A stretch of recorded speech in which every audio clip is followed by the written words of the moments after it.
You ask Tiger to calculate. This deals with linear inequalities with one unknown. The final result is x smaller than 6.4. Let's solve it step by step. Isolate the x. Multiply both sides by 4.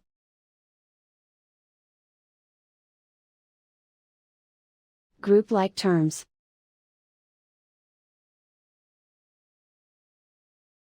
Multiply the coefficients.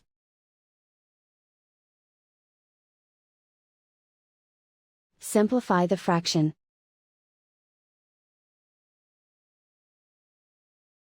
Simplify the arithmetic.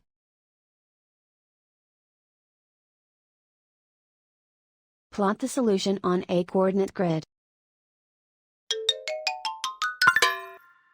And so the final result is x smaller than 6.4.